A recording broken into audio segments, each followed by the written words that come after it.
I was arranging fresh peonies in the foyer when my phone buzzed with an unknown number.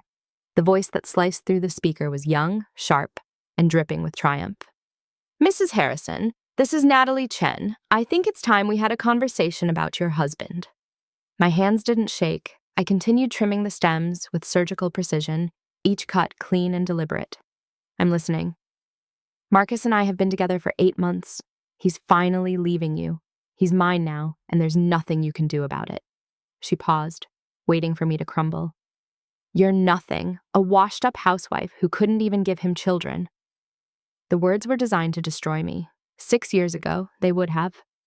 But this morning, I had already made 3 phone calls that would change everything. "That's fascinating," I said, my voice steady as glass. "Before you celebrate, Natalie, I'd suggest you check your bank account. Actually, check all of them." I hung up. The silence in our Beacon Hill townhouse felt different now, lighter. For 12 years, I had been Sophia Harrison, devoted wife of Marcus Harrison, CFO of a major tech company. I had sacrificed my career as a financial analyst at Goldman Sachs because he said he needed someone to hold down the fort. I managed our home, our investments, our entire life while he climbed the corporate ladder with my invisible support behind every decision. What Marcus didn't know, what nobody knew, was that the brilliant financial strategist he married never actually disappeared. She just went underground. Every joint account, every investment portfolio, every real estate holding that Marcus believed he controlled bore my name as primary account holder. Not joint, primary.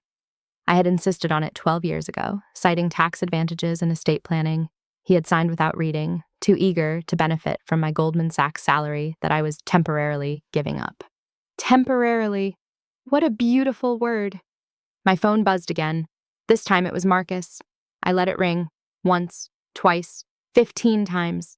I counted each one while I finished my flower arrangement, stepping back to admire the asymmetrical balance. Perfect. When I finally answered, his voice was barely controlled panic. "Sophia, what the hell did you do?" "I'm arranging flowers. The peonies from the farmer's market are spectacular this week." "Don't play games with me. My cards were just declined. All of them. I'm standing in front of Tiffany's with Natalie, and I can't even buy her the engagement ring I promised." Engagement ring. So it had progressed that far. "That must be embarrassing," I said, pinching off a damaged leaf. "Have you tried calling the bank?" "I called them. They said you, the primary account holder, requested an emergency freeze on all accounts pending investigation of fraudulent activity." "Did I? How responsible of me." "Fraudulent activity? Sophia, this is insane. Unfreeze the accounts. Now." I walked to my home office, the room Marcus never entered because he assumed I just did online shopping in there. I opened my laptop and pulled up the dashboard that showed our complete financial picture. $3.2 million in liquid assets, $5.7 million in investments, the townhouse worth $4.8 million, the vacation property in the Berkshires worth $2.1 million. All in my name, all under my control. "Marcus, I need to ask you something. Do you remember signing those account documents 12 years ago? The ones I said were for tax optimization?" Silence.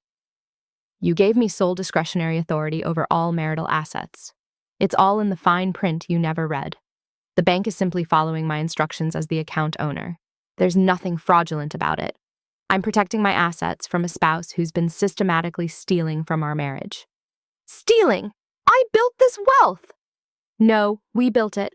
Correction, I built it. Every investment strategy, every tax shelter, every real estate acquisition, that was my expertise, Marcus. You were just the face, the spokesman. And while you were busy being the face, you were also busy with Natalie Chen, weren't you?" Before I continue, please hit that like button and subscribe to the channel. Drop a comment telling me where you're watching from. I love hearing from you. And if this story resonates with you, share it with someone who needs to hear it.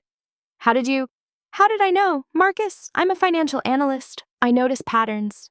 8 months ago, your American Express started showing charges I couldn't explain. Dinners at Mistral on nights you claimed to be working late. A hotel room at the Four Seasons when you said you were at a conference in Chicago, except the conference was virtual that year. Charges at Cartier, at Agent Provocateur, at restaurants I've never been to. I pulled up my evidence folder. Screenshots of credit card statements, hotel receipts, geolocation data from the car service app I had access to, text messages I'd recovered from our shared iCloud backup. He never bothered to check his settings. And then there was the $75,000 transfer to an account under the name N. Chen, your Christmas bonus. You told me the company reduced bonuses this year due to budget constraints, but I have the company memo. Bonuses were actually increased. You just decided to give yours to someone else. Sophia, I found the apartment, Marcus, the one you're renting for her in Back Bay. The lease shows up on your credit report, which I monitor monthly. 2 bedrooms, floor-to-ceiling windows, $6,500 per month. Our money. My money. His breathing was ragged on the other end. You've been spying on me? I've been managing our finances. There's a difference. And what I've discovered is that over the past 8 months, you've spent approximately $180,000 of marital funds on your mistress. That's not a mistake, Marcus. That's theft. I want to come home. We need to talk about this face to face. You can't come home. What are you talking about? It's my house. Actually, it's not. The townhouse is in my name. I bought it with my inheritance from my grandmother, remember? You signed a quitclaim deed acknowledging it as my separate property. That was another document you didn't read. I heard a woman's voice in the background, Natalie, demanding to know what was happening. Marcus's voice was muffled as he tried to calm her down. This is blackmail, he hissed into the phone. No, this is consequences. I've changed the locks, by the way. Your personal items are being packed as we speak and will be delivered to your office tomorrow. I've also contacted our attorney, my attorney now, and filed for divorce on the grounds of adultery and financial malfeasance. You can't do this. I already have. And Marcus, one more thing. I called your mother. The silence was absolute. What? I called Eleanor. I told her everything. The affair, the apartment, the $180,000. She's very disappointed in you. She said to tell you not to bother coming to Sunday dinner anymore. Eleanor Harrison was a force of nature, a blue-blooded Boston matriarch who valued family honor above all else. She had never particularly liked me. I wasn't from the right family, didn't attend the right schools, but she despised infidelity. Her own father had humiliated her mother with affairs, and she had sworn never to tolerate such behavior in her own family. You turned my mother against me? I told her the truth. She turned herself against you. There's a difference. In the background, I heard Natalie's voice rising. What's going on? Marcus, what is she saying? Why won't the card work? I have to go, I said. I have a meeting with a real estate agent. The Berkshire's property is going on the market next week. I'm thinking of buying a smaller place in Nantucket instead. Something just for me. Sophia, please. I hung up. My hands were steady as I poured myself a glass of Sancerre from the wine fridge Marcus had installed last year. The same wine fridge he'd told me was too expensive when I wanted one 5 years ago. Funny how priorities change. My laptop chimed with an email notification. It was from my attorney, Rebecca Chen, no relation to Natalie, thankfully. The subject line read, Motion filed. I opened it. Rebecca had already filed emergency motions to prevent Marcus from accessing any marital assets, to establish temporary spousal support running in my favor, and to begin forensic accounting of all his financial activities for the past 2 years. The retainer I'd paid her 3 months ago, $50,000 from my private account that Marcus knew nothing about, was already worth every penny. My phone buzzed, a text from an unknown number. You think you're so smart? Marcus loves me. He's going to fight this. You're just a bitter old woman who couldn't keep her husband happy. Natalie. She'd gotten my number from Marcus's phone. I typed back, I'm 38, hardly old, and I am smart enough to notice that the apartment he's renting for you? The lease ends in 2 weeks. He told the landlord he wasn't renewing. Apparently, he was planning to move you into a cheaper place in Quincy. Did he mention that? I watched the 3 dots appear and disappear, appear and disappear. Finally, you're lying. Am I? Check your lease. Better yet, ask Marcus about the new place he was looking at. Studio apartment, $1,800 a month. Quite a downgrade from Back Bay. No response. I finished my wine and looked around the townhouse. It really was beautiful. I had spent years making it perfect. The restored moldings, the Carrara marble in the kitchen, the garden that I'd designed and planted myself. Every corner held my touch, my vision, my work. Marcus had just lived here. I had built it. My phone rang again. This time it was a FaceTime call from my best friend, Rachel, who I'd been keeping updated on everything via text. "Tell me you actually did it," she said the moment her face appeared. "Tell me you really froze everything. Every account, every card, every investment portfolio." Rachel whooped so loudly I had to pull the phone away from my ear. "That's my girl. God, I've been waiting 12 years for you to wake up. Do you know how hard it was watching you shrink yourself for that man?" "I know. I'm sorry I didn't listen sooner." "Don't apologize. You're listening now, so what's next?" "Tomorrow, I'm meeting with a headhunter. It's been 12 years, but I still have my Series 7 license. I've been keeping up with the markets, taking online courses, managing our portfolio, which, by the way, has outperformed the S&P 500 by 23% over the past decade." "Of course it has. You're brilliant." "I'm rusty, but I'm ready to get back in the game. There's a boutique wealth management firm in the financial district that's looking for a senior analyst. The managing partner is someone I used to work with at Goldman. He reached out last month." "Last month? You've been planning this?" "I've been preparing. There's a difference." Rachel's expression softened. "How are you really doing with all of this?" I considered the question. Was I heartbroken, devastated, destroyed? "I'm angry," I admitted. "I'm furious at him for throwing away 12 years. I'm furious at myself for not seeing it sooner, or for seeing it and trying to ignore it. But Rachel, I'm also relieved. For the first time in over a decade, I feel like myself again. The woman who closed million-dollar deals before 30. The woman who knows her worth and refuses to settle for less." We talked for another hour, planning my next moves. Rachel was a lawyer, corporate, not family law, but she knew enough to be helpful. She suggested I document everything, which I was already doing. She recommended a forensic accountant, which I'd already hired. She offered to come stay with me, which I declined. I needed to sit with this alone, to feel the full weight of what I'd done and what was coming next. After we hung up, I walked through the townhouse room by room. The master bedroom, where I'd slept alone more nights than not this past year, while Marcus claimed late meetings. The guest room I'd converted into a study, where I'd maintained my professional skills in secret. The kitchen where I'd cooked elaborate meals for a man who barely tasted them, too busy checking his phone, texting her, I now knew. I stopped in front of the mirror in the hallway. The woman looking back at me was 38, yes, but she looked younger than she had in years. Something about reclaiming your power took years off your face. My phone buzzed with a call from an unknown number. I almost didn't answer, but something told me to pick up. "Mrs. Harrison?" The voice was professional, female, unfamiliar. "This is Detective Sarah Morrison with the Boston Police Department's Financial Crimes Unit. I'm calling about a report we received regarding possible embezzlement at Harrison Tech Solutions. Do you have a few minutes to talk?" My heart stopped. "I'm sorry, what?"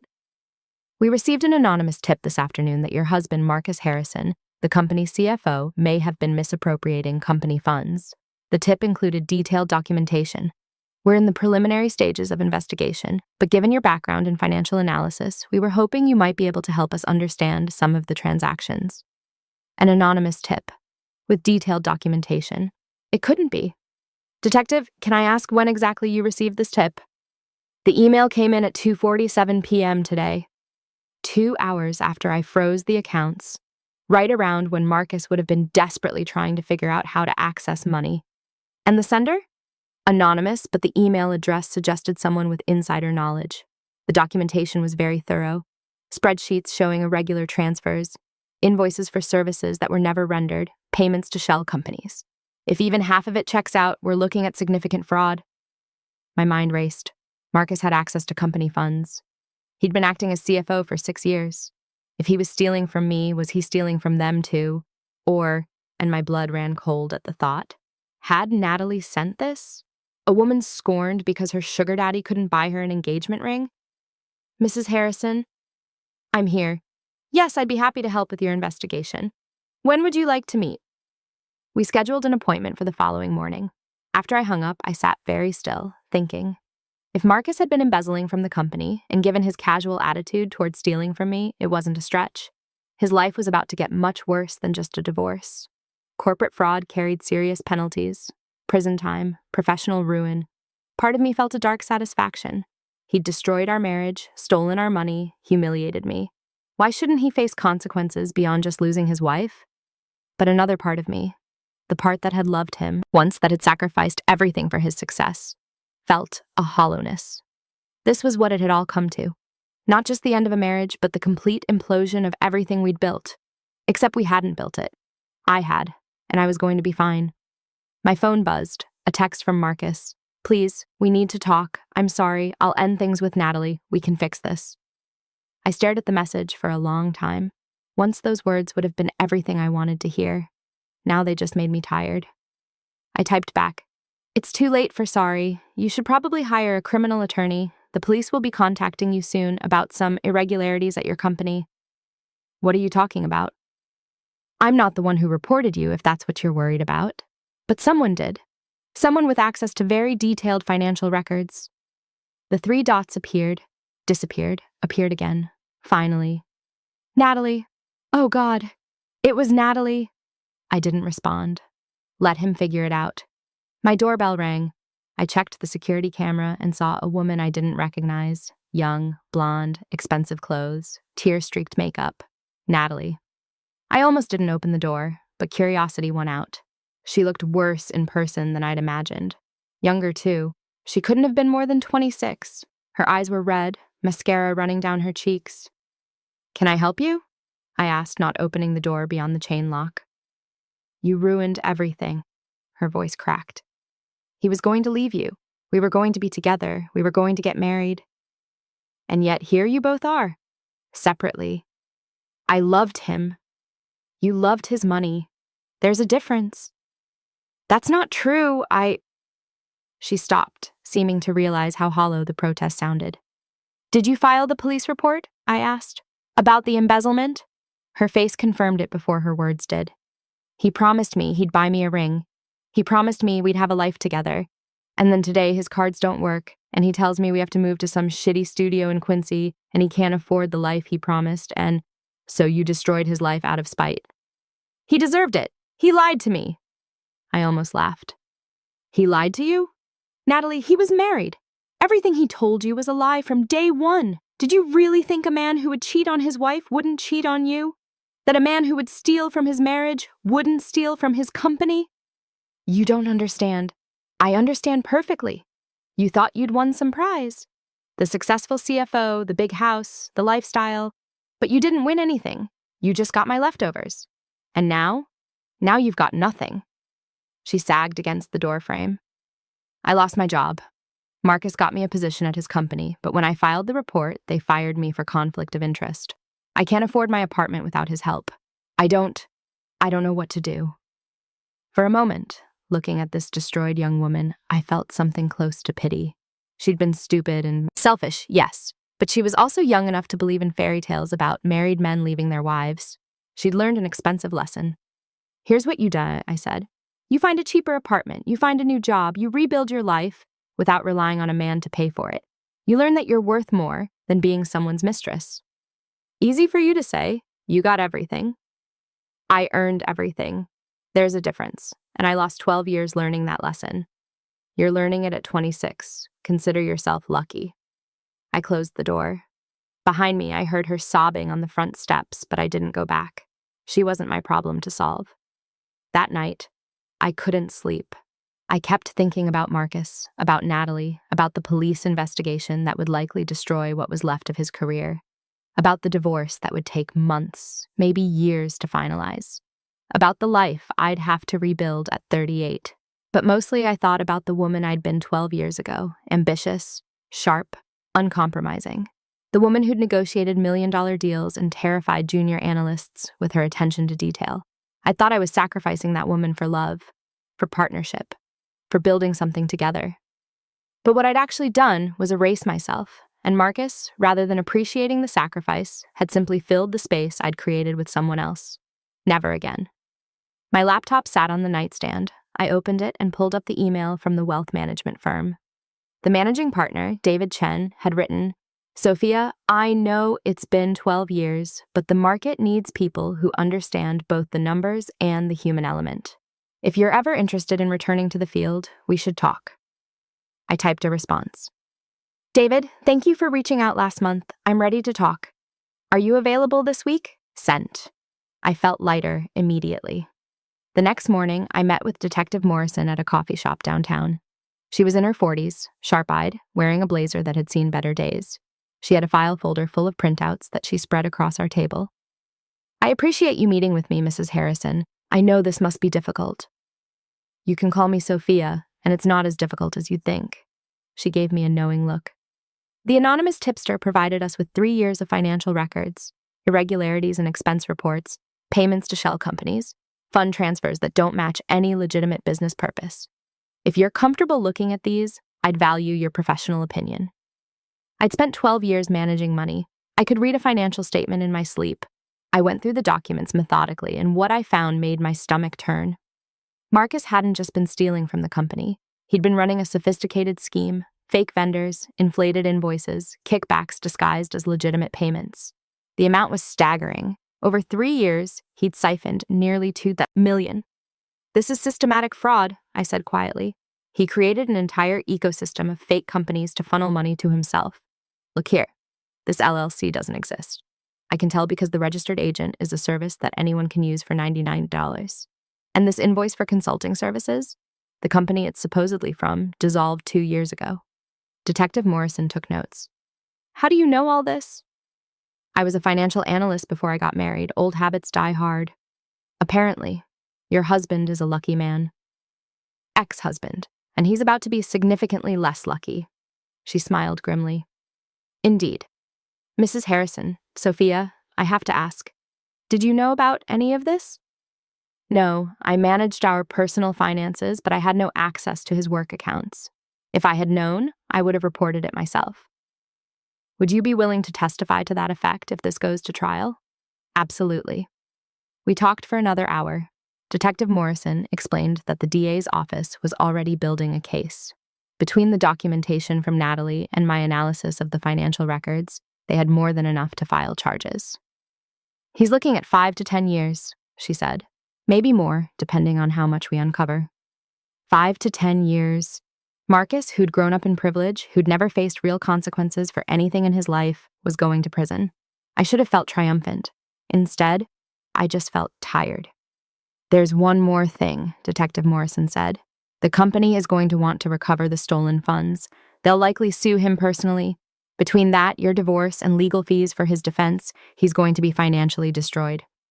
"Good," I said, and I meant it. When I got home, there was a black Mercedes parked across the street. Eleanor Harrison sat in the back seat, her driver waiting patiently. When she saw me, she stepped out. Eleanor was 68, elegant in the way that only old Boston money could be. Pearls, cashmere, hair that had been professionally styled since the Kennedy administration. She looked at me with an expression I couldn't read. "Sophia, I think we should talk." I almost said no. Eleanor and I had never been close. She'd made it clear from day one that I wasn't quite good enough for her son. Wrong family, wrong background, wrong everything. But something in her face made me relent. "Would you like to come in?" We sat in the living room, the one I decorated with Eleanor's passive-aggressive suggestions about what belonged in a proper Boston home. She accepted tea that she didn't drink. "I owe you an apology," she said finally. I nearly dropped my cup. "I spent 12 years treating you like you weren't good enough for this family. And all that time, you were the only one holding it together. My son is a thief and a liar. You are neither." "Eleanor, please, let me finish. When you called me yesterday and told me about the affair, about the money, I didn't want to believe it. But then I made some calls. People I know at his company, the police, his college roommate who's been covering for him for years, apparently." Her voice cracked. "I raised a man without honor." "You raised a man who made his own choices." "Perhaps. But I also raised a man who thought the rules didn't apply to him, who thought money and family name could excuse anything. That's on me." We sat in silence for a moment. "What will you do?" she asked. "After the divorce?" "I'm going back to work, back to financial analysis. There's a firm that wants to hire me." "Good. You're too talented to waste your life playing house." She stood to leave, then paused. "Sophia, I know I have no right to ask this, but will you keep me updated about Marcus, the police, the trial? I don't think he'll tell me the truth." "Of course." She nodded once, sharply, then left. I watched through the window as her car pulled away, processing what had just happened. Eleanor Harrison had apologized to me. Eleanor Harrison had acknowledged that I was the competent one. Sometimes the world really did turn upside down. The divorce proceedings began the following week. Marcus hired an expensive attorney, or tried to, when it became clear that all marital funds were frozen and he was under investigation for embezzlement. Most firms declined to represent him. He finally found someone willing to work on contingency, a struggling practitioner who saw a chance at a big payout. They had no chance. Rebecca laid out our case methodically. The prenup Marcus had insisted I signed 12 years ago actually worked in my favor. It specified that any assets I brought into the marriage remained mine, and since I'd used my inheritance to buy the townhouse and my salary to fund our initial investments, nearly everything was technically my separate property.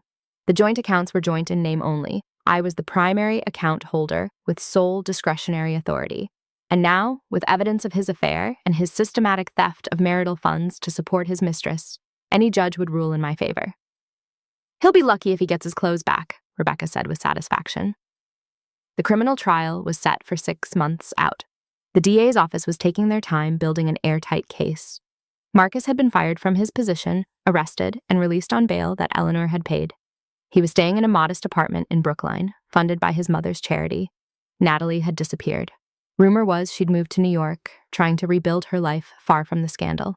And I started my new job at Davidson Wealth Management 3 weeks after freezing the accounts. David Chen greeted me on my first day with a broad smile and a desk overlooking the harbor. "Welcome back to the world of the living," he said. It felt like coming home. The work came back to me faster than I'd expected. Portfolio analysis, risk assessment, client management, all the skills I'd kept sharp in secret while playing housewife were suddenly being put to use again. My first client was a biotech CEO who'd just sold his company for $300 million and needed help managing the windfall. Within 2 months, I'd restructured his entire portfolio and saved him $4 million in taxes. Word spread. Within 6 months, I had a roster of high net worth clients who appreciated my unconventional background, someone who understood both the numbers and the real-world implications of financial decisions. I was making 3 times what I'd earned at Goldman, and every penny was mine. The divorce was finalized 8 months after I froze the accounts. Marcus got nothing, no house, no investments, no spousal support. The judge, a stern woman in her 60s, looked at the evidence of his affair and embezzlement and awarded me everything. "Mr. Harrison," she said, "you are fortunate that your wife is not pursuing criminal charges against you for theft of marital assets. I suggest you count your blessings and move on with what dignity you have left." Marcus sat slumped in his chair, a broken man. He'd aged a decade in 8 months. His face was drawn, his expensive suit hanging loose on a frame that had lost too much weight. He didn't look at me as the judge read the verdict. I felt nothing. The criminal trial came 3 months later.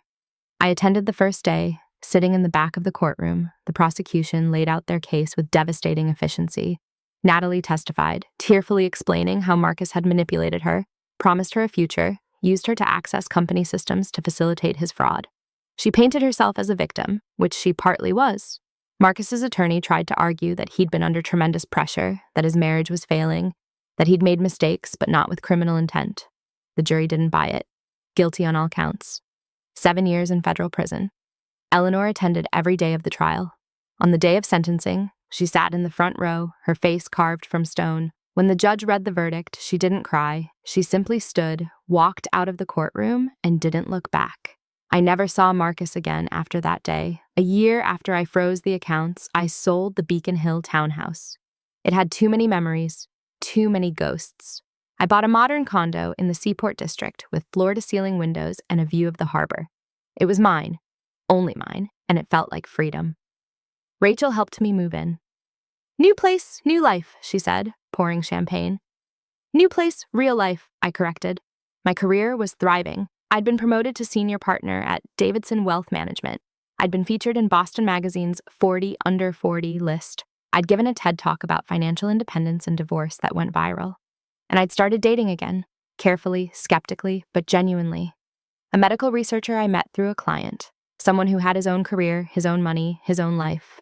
Someone who saw me as an equal partner, not a trophy or a servant. It wasn't serious yet. Maybe it would be, maybe it wouldn't. For now, I was content just being myself. One afternoon, I was in my office reviewing a client portfolio when my assistant buzzed. "Sophia, there's someone here to see you." She doesn't have an appointment, but she says it's important. Her name is Natalie Chen. I almost said no, but curiosity won again. She looked different. Older, more subdued. Her hair was shorter, her clothes less expensive. She sat across from my desk with her hands folded in her lap like a penitent child. "Thank you for seeing me," she said quietly. "I have 15 minutes. I won't need that long. I wanted to apologize for everything, for the affair, for the things I said to you, for the damage I caused." I studied her. She seemed genuine, but I'd been fooled before. "What do you want, Natalie?" "Nothing. I don't want anything. I just needed to say I'm sorry. I was young and stupid, and I thought I was special, that he really loved me, that you were just the obstacle standing in the way of our happiness. And now I understand that there are no prizes for being the other woman, no happy endings, just damage all around." "What are you doing now?" "I'm working at a nonprofit, education reform. I moved to New York, got therapy, tried to figure out who I am when I'm not trying to be someone's girlfriend. It's been hard." "Good. It should be hard." She flinched, but nodded. "I know. I deserve that. I saw your TED Talk about financial independence and rebuilding your life, and I realized that you're the strongest person in this whole mess. You lost everything, and you still came out on top." "I didn't lose everything. I reclaimed everything. There's a difference. I'm trying to learn that difference." We sat in silence for a moment. "Is there anything else?" I asked. "Just one thing. The police report, I need you to know I didn't file it to hurt you. I filed it because I was angry at him, for lying to me, for using me, for promising me a life he never intended to give me. I wanted him to suffer the way I was suffering." "And did it help, watching him suffer?" She considered this. "No, it didn't. It just made everything worse. For him, for me, for everyone. I thought revenge would feel good, but it just felt empty." I understood that feeling better than she knew. "Natalie, I appreciate you coming here.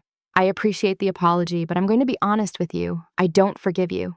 Not yet, maybe not ever. What you did, what you were part of, destroyed 12 years of my life, and while I've rebuilt something better, that doesn't erase the damage." "I know. I don't expect forgiveness. I just needed you to know that I'm sorry." She stood to leave, then paused. "One more thing. I heard through the grapevine that Eleanor has been asking about you, that she tells people you're the daughter she wishes she'd had." That surprised me. "Eleanor said that?" "That's what I heard. I think she finally understands what her son threw away." After Natalie left, I sat alone in my office processing the conversation. I'd spent so much time being angry, being hurt, being determined to destroy the people who'd destroyed me, and I had destroyed them, or at least they'd destroyed themselves with my help. But Natalie was right. Revenge felt empty. What didn't feel empty was this office, this career, this life I'd built on my own terms. If this story is making your blood boil like mine was, make sure you're subscribed and hit that notification bell so you don't miss what happens next. Trust me, the best part is yet to come. Your support means everything to this channel. 2 years after that phone call from Natalie saying I was nothing, I stood on the stage at a financial industry conference in New York. I was the keynote speaker, talking about recovery and reinvention after financial abuse in marriage. The audience was hundreds of people, mostly women, but some men too, all of them looking for hope, for a roadmap, for proof that you could survive betrayal and come out stronger. "I'm going to tell you something that changed my life," I said. For 12 years, I believed that sacrifice was love, that erasing yourself for someone else was partnership, that being invisible was being supportive. I was wrong. I saw heads nodding throughout the crowd. When my marriage ended, people told me I'd lost everything, my husband, my home, my lifestyle, but they were wrong too. I didn't lose anything. I reclaimed everything. I told them about the phone call, about freezing the accounts, about watching my ex-husband's world collapse when he realized the woman he'd dismissed as nothing held all the power. "The money wasn't the point," I said. "The point was remembering my worth. The point was refusing to be erased. The point was understanding that you can't lose what was already yours to begin with." The applause was deafening. After the speech, dozens of people waited to talk to me. Women who were in the early stages of divorce, women who'd given up careers for marriages that had failed, women who were just starting to realize they had more power than they thought. I gave them my card. I gave them advice, I gave them hope. And I realized that this, helping others find their strength, was worth more than any revenge could ever be. That night, I had dinner with Eleanor. It had become a monthly tradition, this unlikely friendship between a daughter-in-law who wasn't, and a mother-in-law who'd finally learned to see clearly. "I watched your speech online," she said over Dover Sole at Menton. "You were magnificent." "Thank you. Marcus called me from prison yesterday." My fork paused halfway to my mouth. "Oh?" "He asked me to visit, to bring him books, to help with his appeal." She took a sip of wine. I declined. "Eleanor, no, I enabled him for too long. Believed his excuses, blamed his failures on everyone else. You were right when you said he made his own choices. It's time he lived with them." "How are you doing with all of this?" "Better than I expected. I've joined a support group for families of incarcerated individuals. I've started volunteering at a women's shelter. I'm trying to do something useful with my privilege instead of just protecting it." I smiled. "That's good. It's what you showed me, that we're all capable of change, that it's never too late to become the person we should have been." We finished dinner and said our goodbyes. Eleanor's driver took her back to Chestnut Hill while I walked along the waterfront, the lights of the city reflecting on the dark water. My phone buzzed with a text from David. "Congratulations on the keynote. The firm is getting calls from potential clients who saw you speak. You're going to need to hire an assistant." I smiled. Success looked different than I'd once imagined. It wasn't a perfect marriage or a beautiful home or a husband climbing the corporate ladder. It was standing on my own, building my own empire, helping others do the same. It was knowing that when someone tried to reduce me to nothing, I had the power to prove them catastrophically wrong. I thought about that phone call 2 years ago. Natalie's voice, young and cruel, telling me I was nothing. Marcus's shocked silence when his cards stopped working. The moment everything changed. Thank you for staying until the end. If this story gave you the justice you needed to see, check out the other videos on screen. They're just as satisfying. And if you haven't subscribed yet, what are you waiting for? See you in the next story. 3 years later, I was no longer Sophia Harrison. I'd taken back my maiden name, Sophia Reed. It felt right, like putting on clothes that actually fit instead of wearing someone else's uniform. The firm had grown. I now led a team of 12 analysts, all of them sharp and hungry in ways I recognized. Half of them were women who'd taken career breaks and were clawing their way back. I made it my mission to hire them, to prove that time away didn't mean talent disappeared. Marcus was released early for good behavior after serving 5 years. I heard through Eleanor that he was working at a call center in Worcester, living in a studio apartment, attending mandated financial counseling. He'd lost his CPA license, his professional reputation, his freedom. He'd lost everything, just as he'd tried to make me lose everything. The difference was that I had rebuilt. He was just surviving. I never spoke to him again. There was nothing left to say. Natalie sent me a Christmas card every year, handwritten notes of apology, updates on her life, proof that she was trying to be better. I never responded, but I kept them. Not as forgiveness, but as evidence that people could change, even if I didn't have to be part of that change. My relationship with the medical researcher had grown into something real. We moved in together, to my condo, my space, my terms. He proposed on a beach in Nantucket, with a ring he'd saved for himself and a promise that our finances would always be separate, but equal. I said yes. We married in a small ceremony with Rachel as my maid of honor and Eleanor in the front row, beaming like I was the daughter she'd always wanted. Marcus wasn't invited, wasn't mentioned, wasn't relevant. And on my wedding night, in a hotel suite overlooking Boston Harbor, I thought about that phone call one more time. "You're nothing." No, Natalie, I was everything. I just had to remember it. And once I did, no one could take it away again. The morning after my wedding, I woke up next to Daniel, my husband, a word that no longer carried the weight of fear and felt an unfamiliar sensation. Peace. Genuine, uncomplicated peace. My phone buzzed on the nightstand, a text from Rachel. "Morning, Mrs. Reed Morrison, hyphenating like a boss. Breakfast at the hotel restaurant in 30? I smiled. I'd kept my maiden name professionally, but hyphenated legally, a compromise that felt like progress rather than erasure. Daniel stirred beside me, his hand finding mine under the Egyptian cotton sheets. "Good morning, wife," he murmured, the words soft and unhurried. "Good morning, husband." We'd signed a prenuptial agreement that his lawyer called unnecessarily protective, and my lawyer called exactly right. Everything I'd built remained mine. Everything he'd built remained his. What we built together would be shared, but only what we chose to share. No surprises, no hidden accounts, no repeating history. At breakfast, Rachel was already on her second mimosa, looking beautifully disheveled in last night's bridesmaid dress. I can't believe you actually did it again. Marriage, after everything. This is different, I said, and meant it. It better be, because if I have to help you freeze another husband's assets, I'm charging you my full hourly rate. Daniel laughed, easy and genuine. He knew the whole story.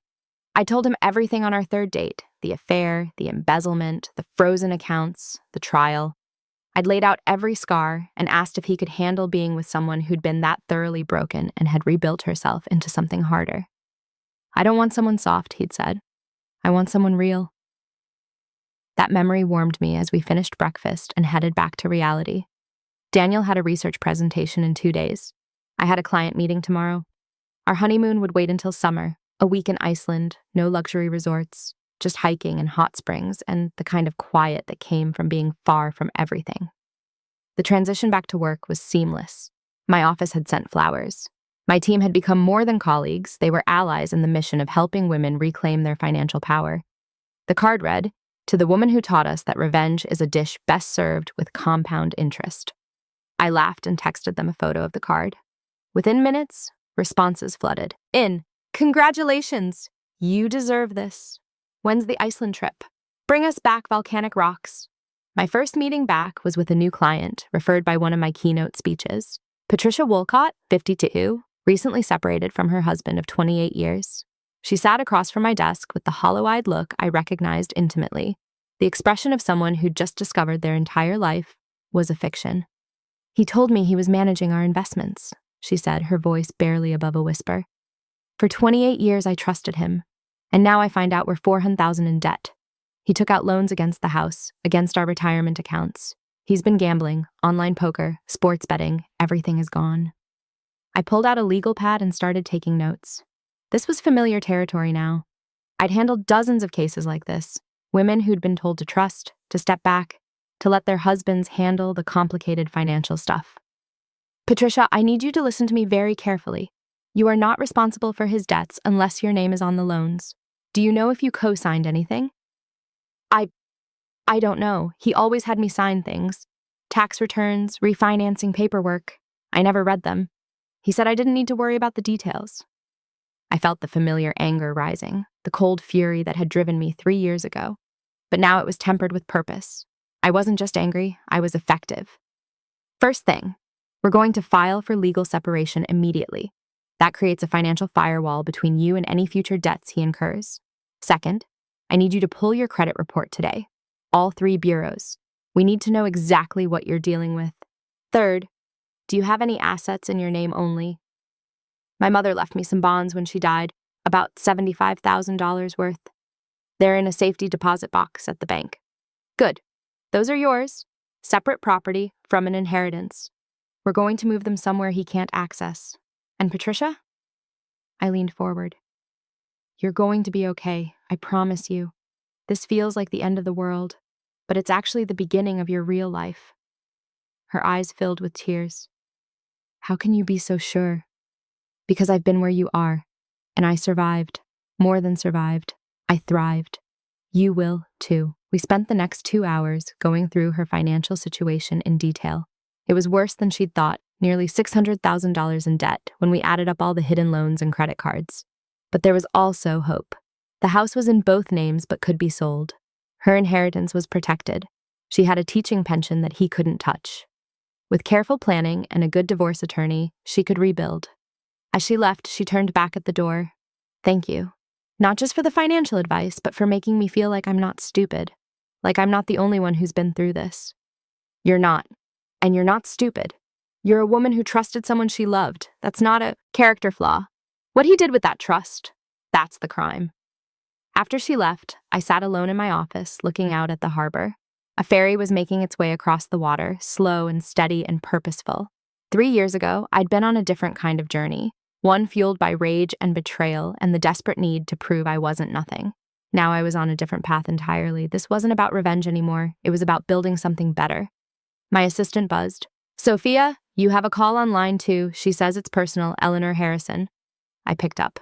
Eleanor, is everything okay? Hello, dear. Yes, everything is fine. I'm calling because I have a rather unusual request. Do you have time for lunch this week? We met at her club in Back Bay, the kind of place where membership passed through generations and the average age was deceased. Eleanor was already seated when I arrived, looking impeccable in Chanel and pearls. You look radiant, she said as I sat down. Marriage suits you. The second time around, at least. I smiled.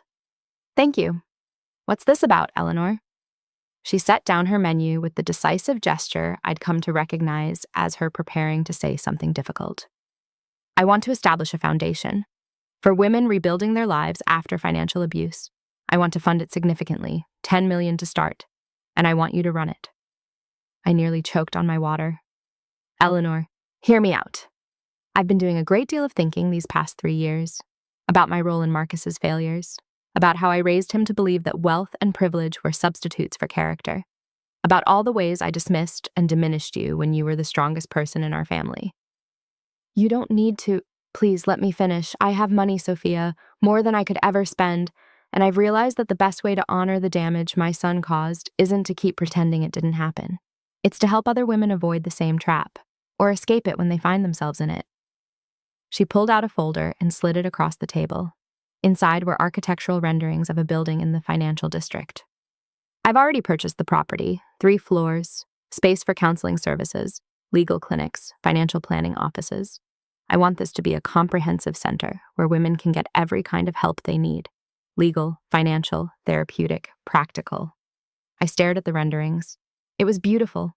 Light-filled spaces, comfortable furniture, an atmosphere that said, "You're safe here," instead of, "You're a charity case." Why me? I asked. You could hire anyone to run this. Because you understand both sides, the financial expertise and the emotional devastation. Because you've been through it and come out the other side. Because when you help women like that Patricia who left your office this morning, they believe you in a way they'd never believe someone who learned about this in a textbook. How did you know about Patricia? Eleanor smiled slightly. I didn't, but I know you see women like her every day, women who trusted too much, who believed too deeply, who didn't protect themselves because love isn't supposed to require protection. Am I wrong? No, you're not wrong. Then say yes. Keep your position at Davidson. I know you love it, but take this on as a parallel mission. Help me build something that matters. Help me make my son's mistakes mean something. I looked at the renderings again, the Eleanor Harrison Center for Women's Financial Independence. It had a ring to it, a purpose. Yes, I said. I'll do it. Her relief was visible. Thank you. I know this doesn't undo what Marcus did. Nothing can undo that. But perhaps it can prevent the next Marcus from destroying the next you. Over the next 6 months, the center became reality. We hired therapists who specialized in financial trauma. We brought in lawyers who did pro bono divorce work. We created financial literacy workshops and job training programs. We partnered with local businesses to create employment pipelines for women re-entering the workforce. The day we opened, the line wrapped around the block. Women of all ages, all backgrounds, all socioeconomic levels. The common thread, they'd all trusted someone who'd betrayed that trust, and now they needed help rebuilding. I stood at the entrance with Eleanor, both of us overwhelmed by the turnout. We're going to need a bigger building, she murmured. We're going to need 10 bigger buildings, I corrected. The first woman through the door was young, maybe 25, with a black eye poorly covered by makeup. Is this the place that helps with money stuff after you leave someone? This is the place, I said. Come in, you're safe here. We guided her to an intake specialist, and I watched as she broke down, sobbing in relief. Just having someone believe her, someone who didn't ask, "Why did you stay?" or "Didn't you see the signs?" was enough to crack the facade of strength she'd been holding together. Throughout the day, I moved between different areas of the center, watching as women received help they'd been too afraid or too ashamed to seek elsewhere. A 60-year-old whose husband had emptied their retirement accounts to fund his girlfriend's lifestyle. A 30-year-old immigrant whose husband controlled every dollar and told her she'd be deported if she left. A 45-year-old executive who'd discovered her husband had been forging her signature on loans for years. Each story was different. Each story was the same. By the end of our first day, we'd served 47 women. By the end of the first week, 312. By the end of the first month, we'd helped over 1,000 women take the first steps toward financial independence. The media coverage was overwhelming. Eleanor gave interviews about her son's crimes and her determination to make amends. I gave interviews about my own experience and the epidemic of financial abuse in marriages. Together, we became the faces of a movement. But not everyone was pleased. I started receiving messages on social media. Anonymous accounts telling me I was a vindictive bitch who'd destroyed a man's life over a mistake. That I was profiting off my victim status. That if I'd been a better wife, my husband wouldn't have cheated. The messages didn't hurt the way they might have 3 years ago. I'd learned that people who blamed victims were usually one bad decision away from becoming abusers themselves. Their anger wasn't about me. It was about their fear of accountability. Still, when one message came from an account called Justice for Marcus, saying, "You think you're safe, you're not," I forwarded it to the police. The detective who called me back was Detective Morrison, who'd worked on Marcus's embezzlement case years ago. "Mrs. Morrison," she said, using my hyphenated married name, "I wanted you to know we've tracked the IP address on that message. It came from a computer at MCI Norfolk, the prison where Marcus was being held." "He's reaching out through other inmates?" I asked. "Or through someone visiting them. We're investigating. In the meantime, I'd recommend increased security at your home and office. I don't think he's an actual threat. He's got 2 more years before release and knows we're watching. But better safe than sorry." I thanked her and hung up, then called Daniel. "He's still fixated," I said without preamble. "After 3 years, he's still obsessed with punishing me." "What do you need?" Daniel asked immediately. Not, "Are you okay?" or "Why would he do that?" Just, "What do you need?" This was why our marriage worked.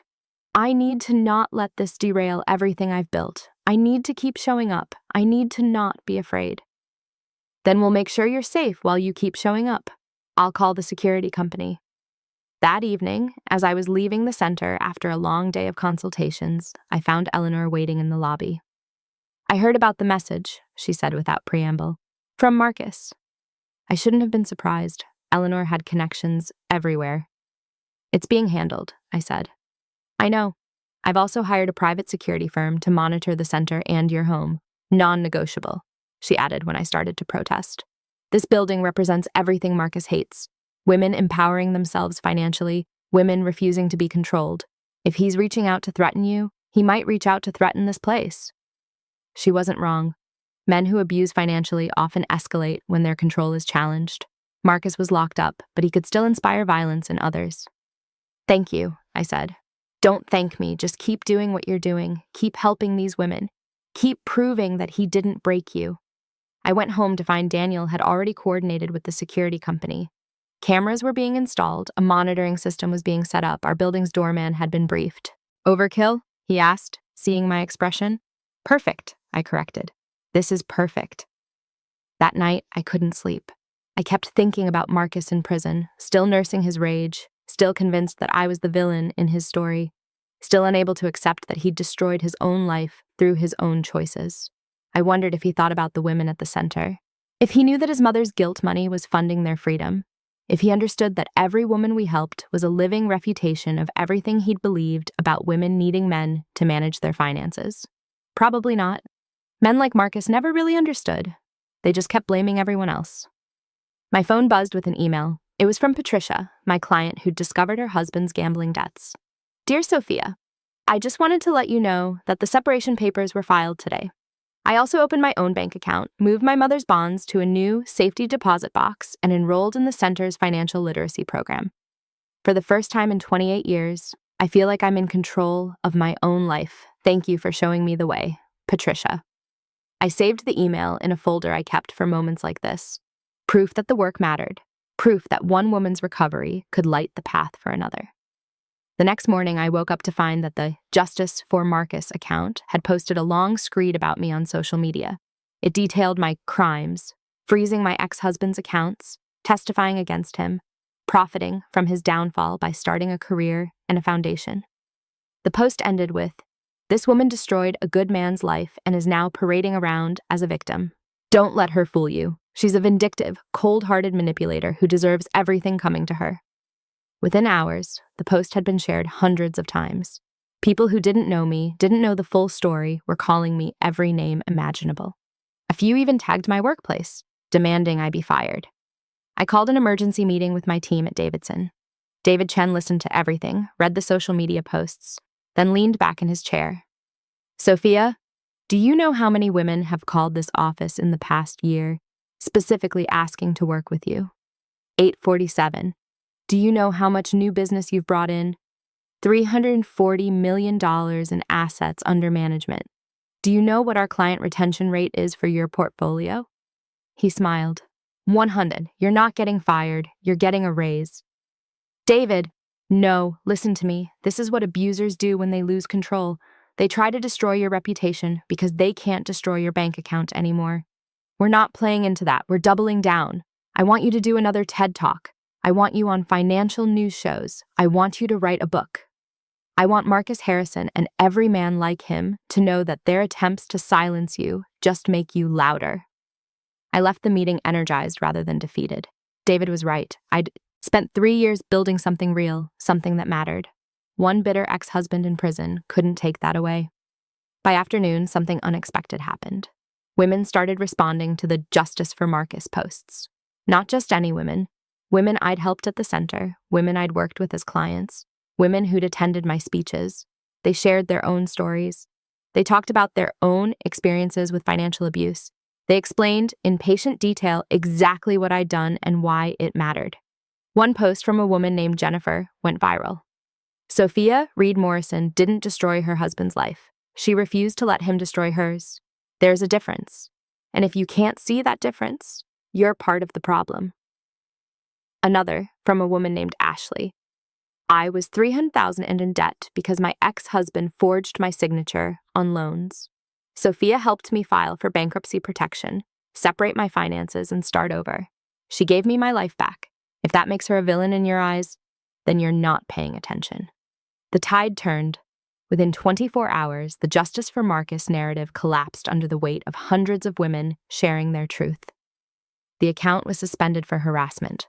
The posts were taken down. And I learned something crucial. I wasn't alone anymore. The community I'd helped build was strong enough to defend itself, to defend me. Eleanor called that evening. I saw what happened online. Are you all right? I'm better than all right. I just watched 500 women stand up for each other, for themselves, for the idea that financial independence matters. Marcus always underestimated you, she said quietly. He thought you were weak because you were kind. He thought you were controllable because you were accommodating. He never understood that those were choices you made, not limitations you had. No, he never understood that. He still doesn't. And that's why he's in prison, and you're free. 2 weeks later, I was invited to testify before a congressional committee about financial abuse in marriages. The hearing was focused on proposed legislation that would make it easier for abuse victims to separate their finances and harder for abusers to hide assets. I sat at the witness table in a navy suit, my wedding ring visible on my left hand, and told my story to a room full of lawmakers and cameras. For 12 years, I believed that trust meant not asking questions, I began. That partnership meant giving up control. That love required sacrifice. I was a trained financial analyst, someone who'd worked at Goldman Sachs, and I still fell into the trap of letting someone else manage our money, because that's what I was told good wives did. I detailed the affair, the embezzlement, the discovery, the response. I didn't shy away from the parts that made me look naive, or the parts that made me look ruthless. When I froze those accounts, people called me vindictive. When I filed for divorce, they called me heartless. When I testified against my ex-husband at his criminal trial, they called me a vengeful harpy. But I wasn't any of those things. I was a woman who finally understood that protecting myself wasn't betrayal. It was survival. I presented data from the center. In 9 months, we'd served over 4,000 women. We'd helped them recover a combined $17 million in hidden or stolen assets. We'd provided free legal representation in 847 divorce cases. We'd conducted financial literacy workshops for 2,300 women. This isn't a small problem, I said. This is an epidemic. And it's not about women being stupid or careless. It's about a system that still teaches women to defer to men on financial matters, that treats women's financial autonomy as somehow threatening to relationships, that punishes women for protecting themselves economically. The committee members asked questions. Some were genuinely curious. Some were clearly hostile, insinuating that I was exaggerating the problem or that I'd acted illegally in freezing the accounts. "Congresswoman," I said to one particularly skeptical lawmaker, "I had sole legal authority over those accounts as the primary holder.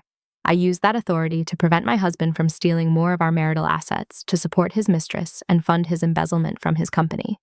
If you consider that illegal, then the law is the problem, not my actions." The hearing lasted 4 hours. By the end, 3 different representatives had asked for private meetings to discuss the proposed legislation. The video of my testimony went viral, racking up millions of views. And somewhere in a prison in Norfolk, I imagined Marcus watching and realizing that his attempt to destroy me had only made me more powerful. That night, Daniel made dinner while I decompressed on our couch, wine in hand, shoes off, finally allowing myself to feel the exhaustion. "You were amazing today," he said, bringing me a plate of pasta. "Watching you up there, telling your truth, not apologizing for surviving, I've never been prouder of anyone in my life." "I couldn't have done this without you," I said. "The security you helped arrange, the stability you provide, the way you never try to manage my money or my career or my choices. You showed me what partnership actually looks like." "It's easy to be a good partner when you're partnered with someone who knows their own worth," he said, kissing my forehead. We ate in comfortable silence, and I thought about how far I'd come. From the woman arranging peonies in a foyer 3 years ago, trying to ignore the evidence of her husband's betrayal, to this, testifying before Congress, running a foundation, living a life that was entirely my own. The journey had been brutal, the reconstruction had been painful, but I'd emerged on the other side as someone I actually liked, someone I respected, someone who turned her worst nightmare into her greatest purpose. Marcus had tried to reduce me to nothing. Instead, he'd revealed that I was everything I'd forgotten I could be, and that, I realized, was the sweetest victory of all.